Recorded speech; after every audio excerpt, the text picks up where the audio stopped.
ये तो साफ संदेश दे रहे हैं अखिलेश यादव जी कि मुसलमानों को हमारी बहुत ज़रूरत नहीं, मुसलमान को गरज होगी, उस सवालिया निशान रख रहे हैं। मुसलमान की मजबूरी है और मुसलमानों को मजबूर करके वोट लेना चाहते हैं, इसलिए मुसलमानों से रुझान नहीं बन रहा है, मुसलमानों की तरफ रुख नहीं कर रहे हैं, मुसलमानों का नाम नहीं ले रहे हैं, अलीगढ़ मुस्लिम यूनिवर्सिटी पूरा नहीं बोल रहे हैं और मुस्लिम समाज भी देख रहा है।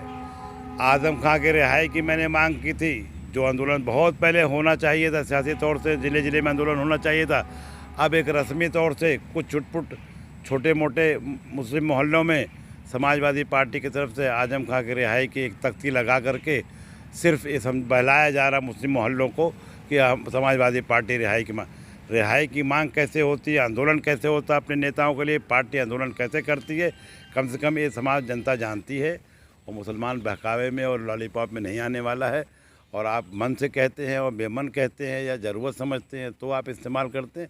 अब मुसलमान इस्तेमाल का सामान नहीं है, मुसलमान भी अपने लोगों को इकट्ठा करेगा और बात करेगा और पूरी मिल्लत तय करेगी कि ब्राह्मण समाज अगर मजबूत है तो हम लोग भी अपनी मजबूती को कहीं ना कहीं साबित करेंगे किसी के साथ रह के। नहीं, ये तो कहते आ रहे हैं लेकिन दिखता कुछ नहीं है। और 2.5 साल करीब हो रहा है, लगभग 2 साल से ऊपर हो गया। आप बताइए, 2 ईद बकरीद चली गई, 2 बड़े त्यौहार चले गए, ऐसा कौन सा गुनाह आज़म खां का है जो समाजवादी पार्टी उनके उन कमियों को देखते हुए भी कोई आंदोलन खड़ा करना क्यों नहीं चाहती है।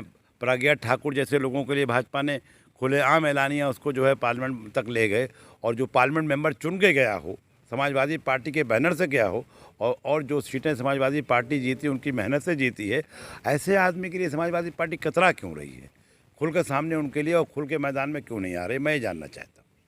नहीं, मुसलमानों ने देखिए बेझिझक और बिल्कुल पूरी हिम्मत से और पूरे अक्लमंदी के साथ भाजपा का डर दिखाने वालों को ये संदेश दे दिया है।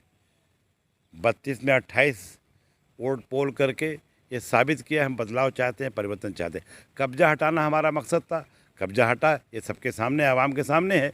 दूसरा कब्जा भी हटेगा।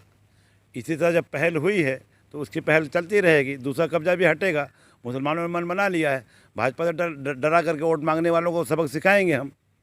भाजपा से डरा के वोट मांगने वालों को हम सबक सिखाने का एक बेड़ा उठाया है, और मुसलमान बहुत हद तक उसमें अपनी कामयाबी भी मान रहा है और मुसलमान तैयार भी है, क्योंकि मुसलमानों के साथ हमेशा छल हुआ है।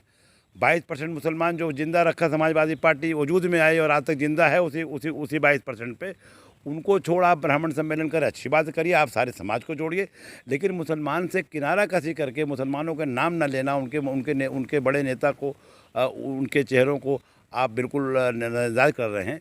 तो मुसलमान भी पहल देख रहा है, आपके सारे चीज़ों को देख रहा है, आकलन करेगा। हम भी इकट्ठा होंगे, बात करेंगे, मिलजुल कर तय करेंगे। हमको अब भाजपा का डर नहीं है, देश संविधान से चलेगा, देश हिंदू मुसलमान की एकता से चलेगा, सारे लोग मिलकर रहेंगे, इसलिए हम लोग भी उसको देख रहे हैं।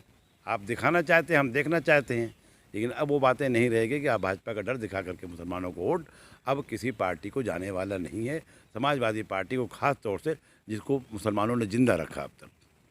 बात चल रही है, रोज़ बात हो रही है, और ख़ास तौर से जौनपुर जनपद जहाँ से मैं ताल्लुक़ रखता हूँ, वो विधानसभा शाहगंज, मुस्लिम प्रत्याशी का होना भी विचार चल रहा है, और जौनपुर में कम से कम 3 माइनॉरिटी सीट पार्टियों को दे और हम मुसलमानों की हिस्सेदारी दे, आजमगढ़ में दे, और पूर्वांचल में जहाँ जहाँ मुसलमानों की हिस्सेदारी बनती है हमको हिस्सेदारी मिलनी चाहिए, उसकी मांग हम करते रहेंगे। और जो नहीं देगा उसके लिए भी हम माहौल बनाएंगे और उसके लिए भी विचार करेंगे। मुसलमानों के साथ लगातार बात चल रही है, सम्मेलन भी करेंगे, इंटेलेक्चुअल्स की बैठक करेंगे, और बैठक चालू है, बैठक चल रही है। इसलिए अब हम विकास के रास्ते जाएंगे और अच्छे विचार वालों के साथ जाएंगे, जो हमारे साथ चलने को तैयार होगा उसके साथ जाएंगे। सिर्फ नारा और वादे से काम चलने वाला नहीं है। सेकुलरिज्म के नाम से सिर्फ धोखा और धोखा और धोखा। कांग्रेस से लेके समाजवादी तक 70 सालों में सेकुलर के नारा ने मुसलमानों को जितना पीछे खड़ा किया है, मैं तो सेकुलर नारा से ही मुझे एलर्जी है कि सेकुलर नारा किस बात का। इस देश में संविधान है, उस संविधान के दायरे में हम भी आते हैं, तो सेकुलरिज्म किस बात का। भाईचारा हो, आपसी वातावरण हो, दंगा मुक्त प्रदेश हो, और विकास का काम हो, अच्छे व्यक्ति आएँ, अच्छे विचार वाले आएँ। हम तो अब कब्जा हटाने और परिवारवाद के खिलाफ मुहिम छेड़े हैं, और मुसलमानों को डरा के वोट मांगने वालों के खिलाफ मुहिम छेड़े हैं और उन पार्टियों के खिलाफ छेड़े हैं। हम उसी पर काम कर रहे हैं, उसी पर काम करने की ज़रूरत भी है।